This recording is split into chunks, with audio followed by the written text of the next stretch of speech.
Because you're not sitting on a seat on a kick bike, the position of the handlebars isn't essential at all. As long as you've got a good, comfortable position so that you're keeping your back straight and your arms are straight but relaxed, then the riding position can be fairly much anywhere you like. Should be comfortable. That's all there is to it. The best kicking position is to have your knee directly above the ball of your foot. If you lock your knee into that position, you're actually giving yourself an incredible pivot point for the power and strength in your kick. If the knee's going further forward than the toes or even hitting the frame, then you're actually dropping too far forward. The best thing to do is to keep nice and stable about the knee, to keep your arms straight and create that pivot point on the knee. You also want to keep your trunk firm and your back straight throughout the kick, and gives you the best position.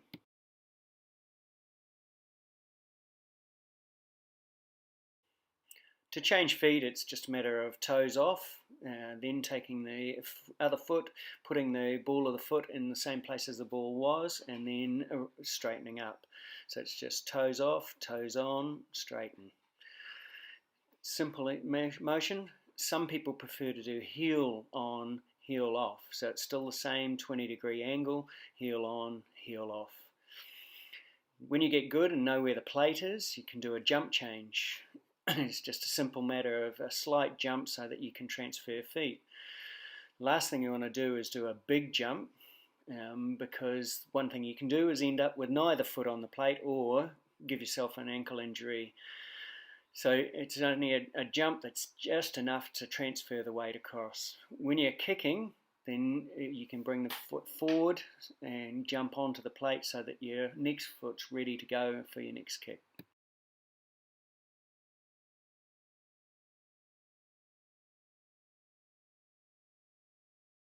So as you can see, the shuffle on the go is very easy to do. You don't have to watch what you're doing because you're always in touch with the plate.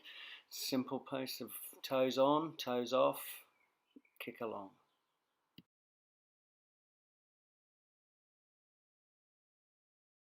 And now with the jump change here in slow motion, I'm changing every kick, but we usually do between 3 to 10 kicks each side before doing the change.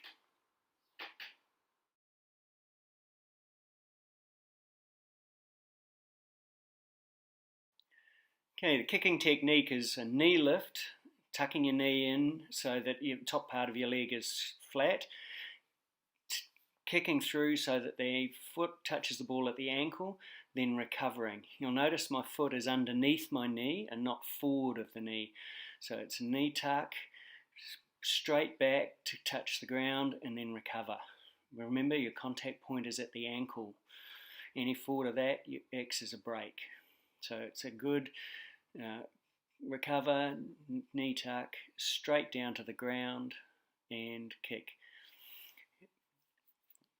If you do a pendulum type action, what you'll do is the act of bringing the leg forward actually slows you down.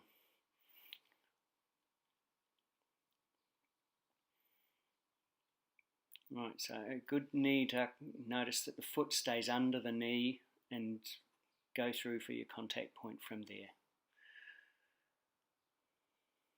Very smooth.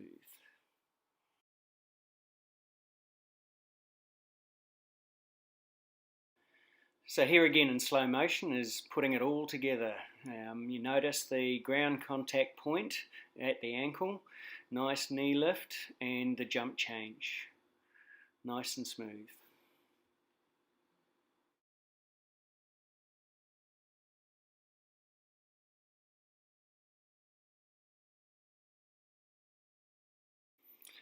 Kicking away from the frame like this will throw the balance of the kick bike out. So what you need to do is just keep the kick nice and close to the frame and keep a good line. Keep all the weight on the plate and the kick should just be light on the ground.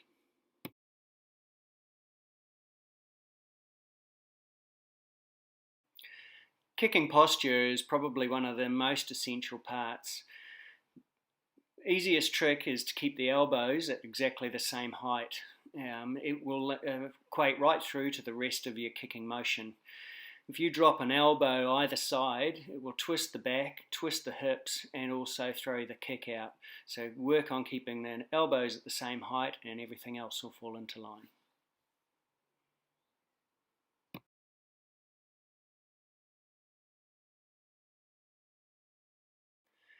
The straight leg kick, as you're kicking through, will actually put more pressure on the hamstring than using the glute muscles, which should be the ones used. So, okay, but better to use your glutes.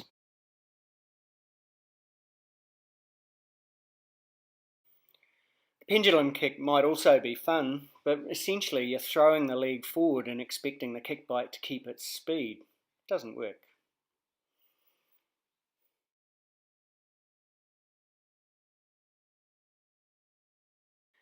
If you're a little bit sadistic and want to really target the quad, then this is an ideal technique. However, it's not really efficient for your long distance kick. You do have to actually stand up so that you rest your quad, especially between every kick.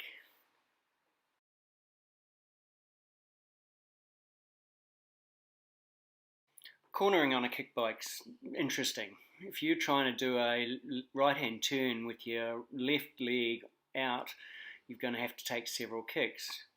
On this one, the inside leg is out and makes cornering a lot easier. Again, the outside, because your balance is wrong, doesn't help. Inside leg down, balance is easy.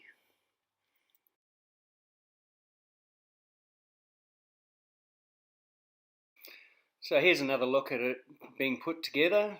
A nice knee lift, following through, nice and straight, elbows level. Easy.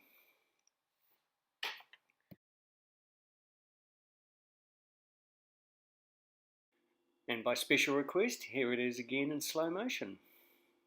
Nice knee lift, contact point on the ground at the ankle, recovery back in underneath. Nice, clean, smooth, and very efficient.